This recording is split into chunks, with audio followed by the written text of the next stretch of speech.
Setelah itu saya sedikit menyingkat materi-materi yang kita dapat sebelum sesi ini, sebelum kita menginjak sesi di Gondang Rejo 7 itu dengan singkatan DIRI. Mungkin boleh yang ada yang ingin mencatat, DIRI.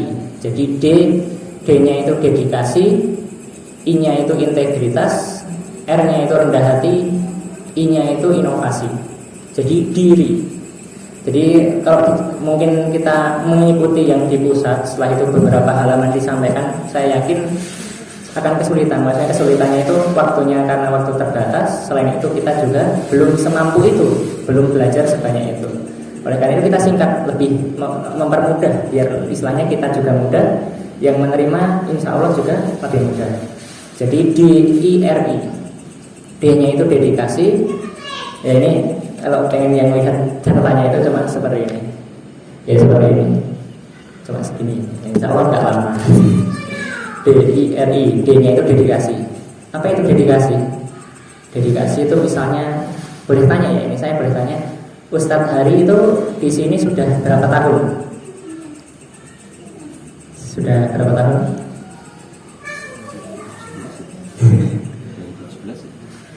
5 ada? 5 tahun nanti berarti.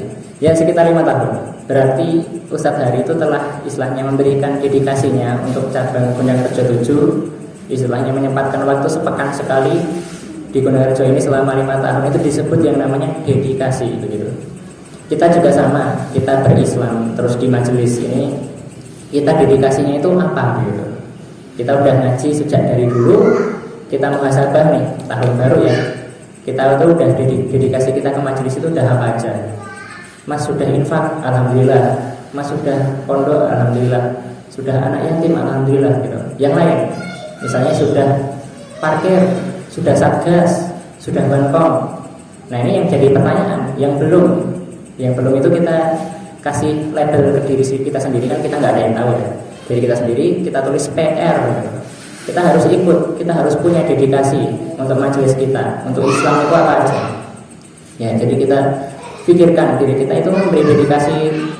Udah ngaji misalnya udah 12 tahun, kok dedikasinya apa ya?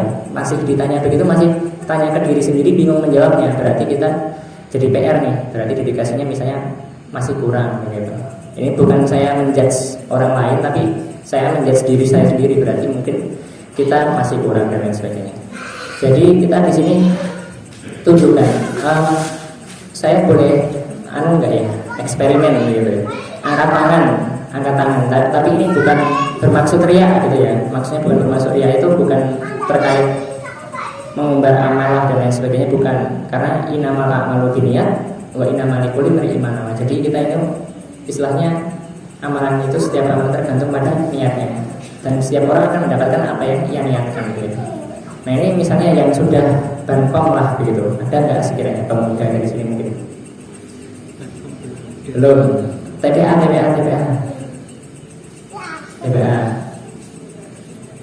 Sudah ada ya.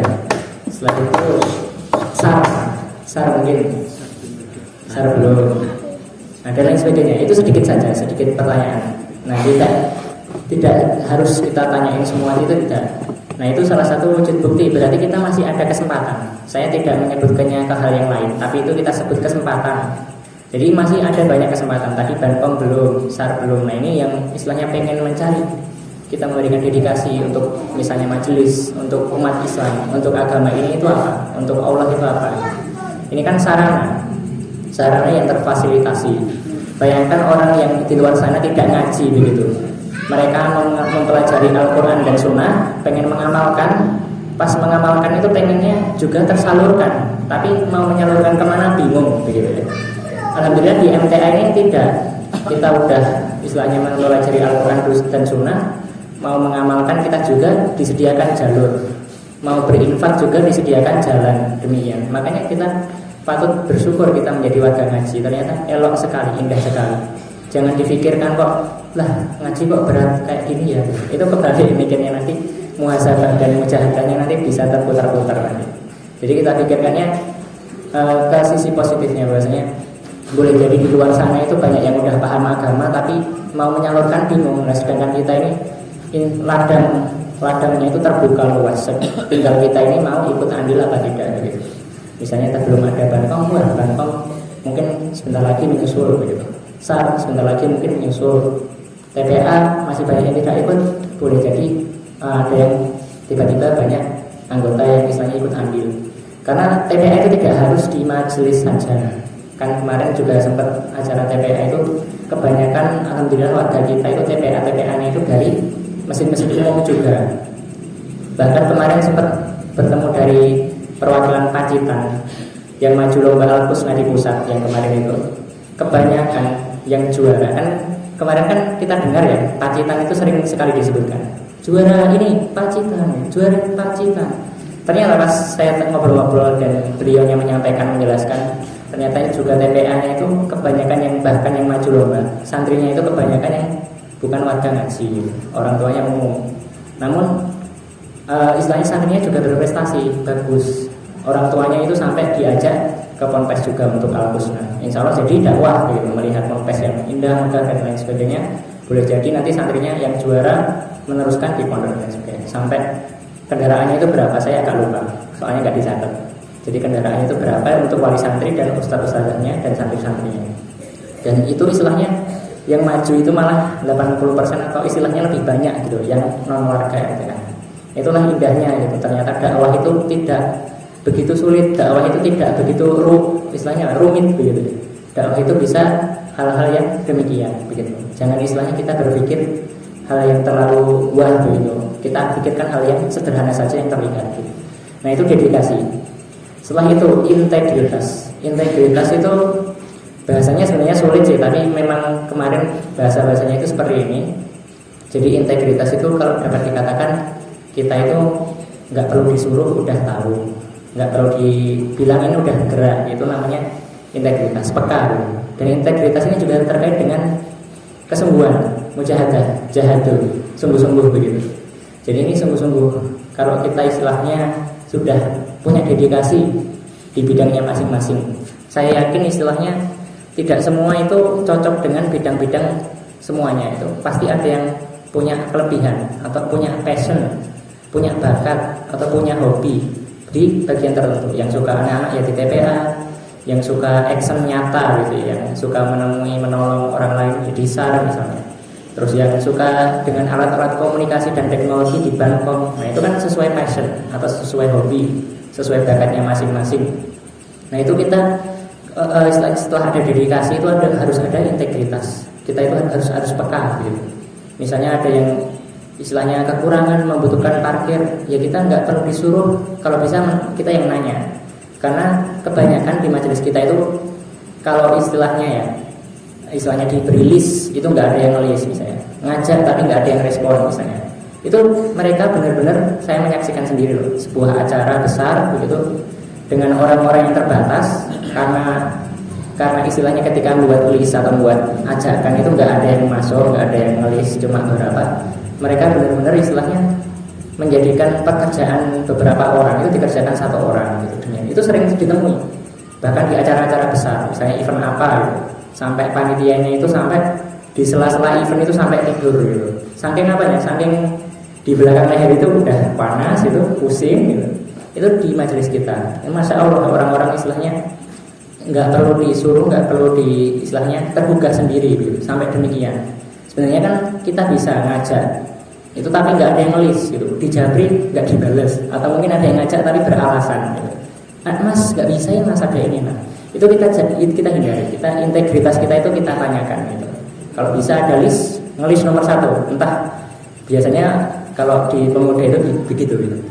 Entah amanahnya apa itu belum tahu, yang penting ngelis ya gitu. Demikian, nanti pas personil namanya orangnya udah ada, maka nanti koordinasinya insya Allah lebih mudah. Itu integritas.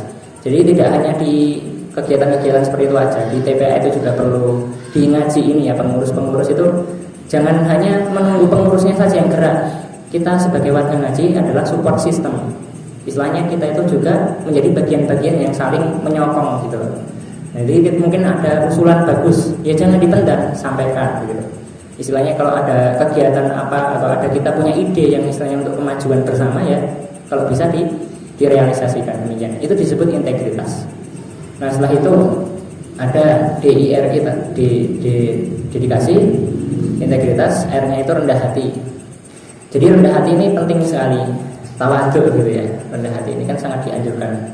Bahkan al Ustadz itu terkenal begitu, sampai saya sering sekali mendengar cerita-cerita itu. Beliau itu sangat tawadhu dan lain sebagainya. Ini kita patut contoh gitu ya. Jadi sebagai tauladan juga, tauladan Rasulullah, setelah itu tauladan dari ulil amri. Nah, gitu kita contoh. Jadi tawadhu, orang-orang yang istilahnya kita itu di atas kita itu masih istilahnya di atas langit masih ada langit, demikian. Kita itu istilahnya jangan sombong. Kalau sombong itu seperti apa sih?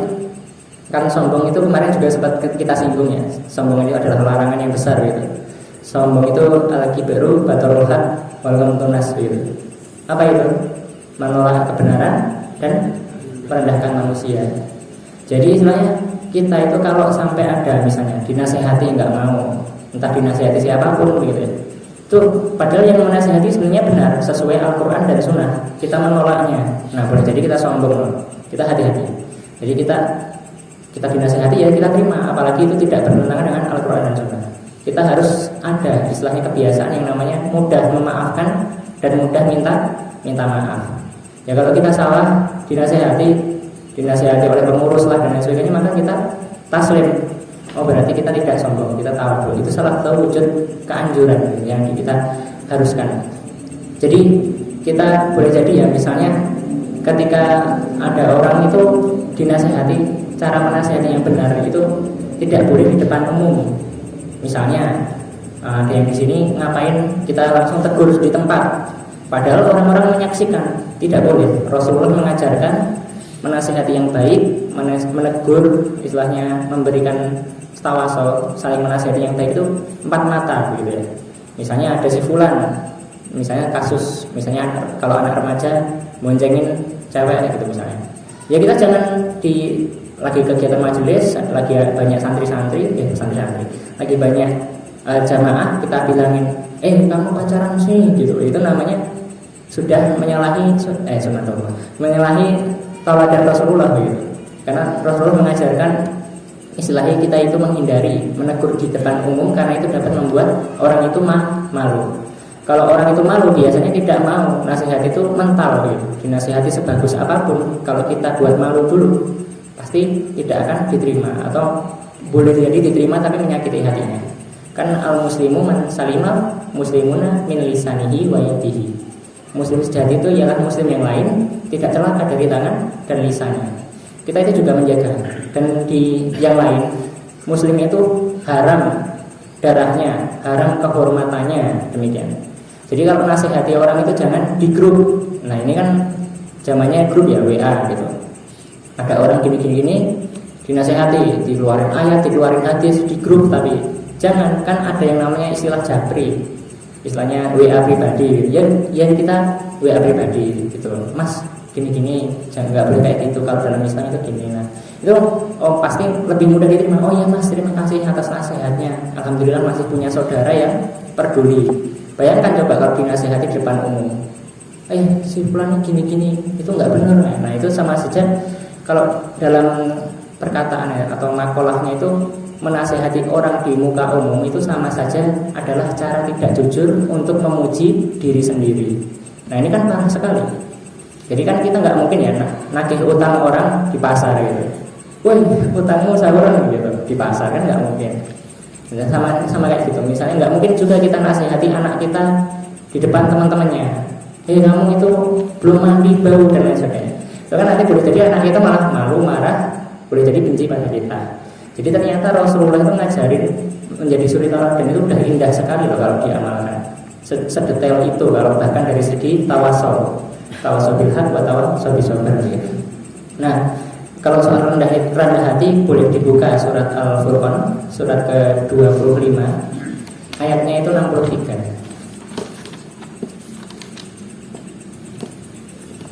Quran surat Al-Furqan surat ke-25 ayat 63.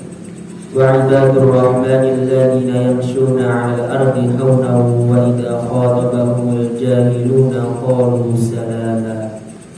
Adapun hamba-hamba Tuhan yang Maha Pengasih itu adalah orang-orang yang berjalan di bumi dengan rendah hati. Dan apabila orang-orang bodoh menyapa mereka dengan kata-kata yang menghina, mereka mengucapkan salam. Ya, jadi orang Islam itu ya, orang mukmin itu kalau berjalan di muka bumi dengan rendah hati, dengan tawadhu. Istilahnya kita itu tidak, istilahnya kalau dalam istilahnya itu danga itu bahasa Indonesianya apa ya? Ya istilahnya seperti itulah. Kalau berjalan itu ya nggak gini banget gitu loh, maksudnya nggak sombong. Ya sombong itu tidak hanya dari fisiknya saja, dari hatinya. Mungkin kita pakaian itu baru gitu misalnya, karena pakainya baru, bagus, mahal, kita jalan sombong. Nah itu berarti kita, ya istilahnya pakaian tersebut tidak membawa kebaikan, tidak thayyib gitu bagi kita. Demikian. Nah setelah itu kalau ada orang-orang jahil, orang-orang yang bodoh, istilahnya ngata-ngatain kita mengucapkan salam atau mengucapkan selamat gitu ya. Kalau dalam sehat itu kan sehat walafiat. Kalau walafiat itu artinya apa? Walafiat bermanfaat ya, termasuk selamat. Dan salam juga. Salam itu termasuk yang istilahnya kata-kata yang menyelamatkan gitu. Salam membawa selamat gitu. Jadi kan ada mungkin kita ya, sebuah cerita saja misalnya di jalan, kan ada mungkin orang-orang itu yang nyepeda itu dengan sombong gitu ya, mungkin nyepeda dengan tidak hati-hati, setelah itu membahayakan kita sebenarnya nggak salah tapi kita malah disuarahi misalnya, woi gitu, hati-hatilah gitu, woi jangan dekat-dekat misalnya, padahal yang salah sana. Namun ketika kita orang beriman menanggapi orang-orang yang demikian, itu otomatis kita lihat ayat ini tadi. Kita itu melihat orang itu sebagai orang yang tidak tahu atau orang yang bodoh gitu. Maksudnya berjalan di jalan itu tidak pakai adab. Kan adabnya itu ya, kalau orang nyepeda itu menghormati yang jalan. Kalau orang yang naik mobil menghormati orang yang naik sepeda dan lain sebagainya. Namun kalau kita turun di jalan, realitanya, kenyataannya, semua itu bertolak belakang. Kadang kita bawa mobil, tapi yang bawa sepeda nggak tahu diri gitu. Kadang juga kita bawa sepeda, tapi yang bawa mobil atau bus gitu nggak tahu diri, ngabisin jalan itu kan permanen. Kita mau jalannya itu sebenarnya milik, secara aturan yang benar itu jalur kita, tapi dimakan bus gitu karena mendahului, karena ngejar waktu dan lain sebagainya. Itu kan realita di jalan demikian. Nah, boleh jadi kalau kita mengamalkan ayat ini, kita menemui orang-orang yang tidak tahu seperti itu atau dapat dikatakan orang bodoh seperti itu, kita mengucapkan kata-kata yang selamat gitu. Ya udah, kalau ada kita yang istilahnya sana yang salah, terus kita disorak-sorai, ya kita mengucapkan kata yang selamat, minta maaf dan lain sebagainya. Sempat ada video yang viral begitu ya, seorang anak yang pakai moge, motor gede begitu. Ada orang yang istilahnya makan jalannya juga, setelah itu dia agak ke samping sampai menyenggol orang tua yang bawa dari pertanian apa ya, tanaman lah istilahnya. Saya kurang jelas karena videonya juga nggak terlalu jelas gitu. Nah setelah itu orang yang membawa trailer tadi nggak teriak-teriak, nggak apa-apa, matiin motornya. Padahal yang salah kan yang makan jalan. Dia itu malah salim itu jabat tangan ke orang tua sambil keningnya itu, helmnya kan dicopot, keningnya itu mendarat di tangannya dicium, tangannya orang tuanya. Itu kan bagus sekali. Jadi video yang touching atau video yang menyentuh kolbu lah istilahnya kayak gitu. Jadi si anak muda yang memakai moge atau motor gede tadi itu mau jalan biasa, setelah itu ada papasan, ada orang yang makan jalannya itu ya, makan jalurnya. Akhirnya dia agak ke samping sampai menyenggol yang kakek tua tadi hingga bawaannya jatuh semua. Nah aksinya pemuda tadi nyopot helm, salim begitu, tawadhu ya. Setelah itu bantu beresin. Nah itu kan ciri orang Islam kayak gitu. Kalau orang Islam malah teriak-teriak terus dikit-dikit emosian di jalan, itu bukan contoh orang Islam gitu. Saya kan pernah merantau gitu ya. Pernah merantau, nggak usah saya ceritakan nama kotanya, takut aib juga. Jadi di kota besar lah istilahnya begitu. Itu banyak orang-orang yang pakai sarung, pakai peci gitu. Dan di pecinya itu ada tanda golongannya padahal gitu. Tapi ngebitnya itu benar-benar ugal-ugalan gitu. Raumum gitu, nggak pakai helm, pakai peci gitu. Di kota besar pakai peci, pakai sarung, ugal-ugalan gitu. Saya mikirnya, waduh ini juga namanya mencoreng nama baik Islam secara tidak langsung gitu. Nah, kita menghindari yang demikian. Dalam ayat ini tadi kita berjalan di muka bumi ini dengan rendah hati. Karena rendah hati itu penting. Rendah hati juga membawa keselamatan. Bayangkan kita tadi seorang anak muda yang bawa mobil tadi misalnya karena orang tua malah nyalahin orang tuanya, cekcok dan lain sebagainya. Boleh jadi masalah nggak akan selesai dan lain sebagainya. Misalnya ketemu di jalan, ibu-ibu kan biasanya ya, ini bukan menjelekkan ibu-ibu lagi. Ibu-ibu biasanya itu kalau bawa metik gitu, kadang ngesem kanan tapi beloknya kan kiri.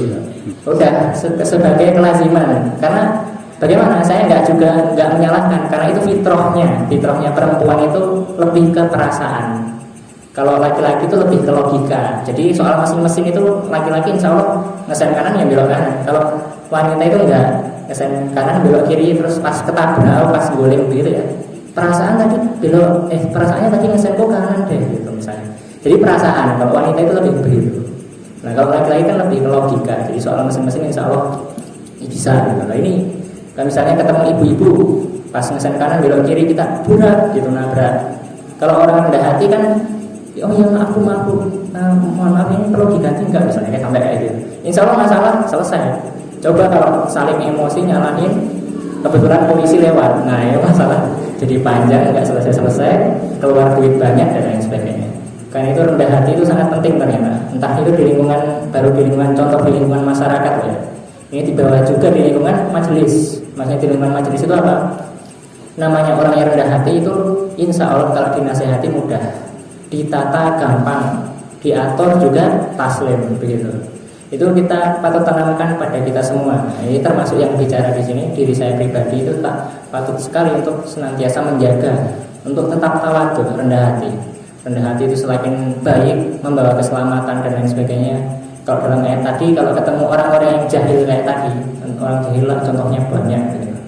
Nah, itu kita mengucapkan kata-kata yang membawa selamat, mengucapkan kata-kata yang salam. Kalau dalam sehat itu sehat wal afiat, ya kita mengucapkan kata-kata yang afiat begitu dan lain sebagainya. Setelah itu yang terakhir nih, poin terakhir, kita nggak banyak. Poin yang terakhir itu inovasi begitu. Nah jadi kita di tahun baru ini kalau di bagian kepemudaan itu memang ada kata inovasi ini sangat digembor-gemborkan. Kenapa? Karena pemuda itu ibarat di papan catur ya. Pemuda itu seperti kuda gitu. Geraknya itu berbeda, lincah dan lain sebagainya. Lalu orang tua itu posisinya orang tua itu di mana? Orang tua itu menjadi pion. Pion itu kan terkadang rela berkorban dan lain sebagainya. Biasanya posisinya seperti itu. Yang menjadi ratu rajanya siapa? Ratu rajanya itu ialah anak-anak, para generasi. Makanya ratu dan raja itu dijaga. Kenapa? Kalau sudah ratu dan raja disekak maka permainan selesai, tamat. Sama juga anak-anak itu kalau udah istilahnya terpengaruh, udah bukan jadi milik kita lagi. Ya memang secara dohirnya anak kita, tapi udah misalnya menuhankan gadget lah, menuhankan apalah gitu. Namanya kita udah sekakmat. Ibaratnya masa depan kita permainan selesai gitu.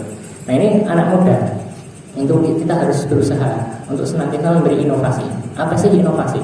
Inovasi itu terobosan baru atau ide-ide, gagasan, cara-cara yang baru misalnya. Misalnya kebetulan kita kan sedang mengikuti lomba nasional ya. Lomba itu membuat artikel gitu ya. Lomba nasional tentang ekonomi. Nah ini saya sedikit menyisipkan di akhir. Sebentar kita lihat waktunya supaya tidak sulit ya. Waktunya jam berapa ya? Oh sudah lebih. Mohon maaf ternyata sudah lebih kebablasan. Ya ini kita mohon maaf ya, saya malah tidak tahu tadi. Istilahnya sebenarnya inovasi ini adalah materi penutup, materi terakhir, namun kita simpan untuk pertemuan selanjutnya saja. Ternyata materi kita udah melampaui batas yang sewajarnya. Saya takut zolim ya. Sebelum kita akhiri mungkin ada yang pertanyaan terlebih dahulu. Tadi kan belum ada komunikasi dua arah, makanya pertanyaannya juga harus ditanya dulu. Kalau nggak saya tanya berarti juga saya takut zolim juga gitu. Nah, kita buka dulu mungkin ada. Kalau nggak ada ya kita langsung akhiri. Ya sepertinya tidak ada. Maka sekarang cukup. Aku qouli hada astaghfirullah li wa lakum wa lisairil muslimin wal muslimat wal mu'minin wal mu'minat wastaghfiruhu innahu huwal ghafurur rahim. Ya, marilah kita akhiri dengan bacaan hamdalah dan doa kafaratul majelis. Alhamdulillahirabbil alamin. Subhanallah. Ya, sekian dari saya. Apabila salah kata atau peningkatan yang baru terkenan, mohon maaf seterusnya. Wassalamualaikum warahmatullahi wabarakatuh.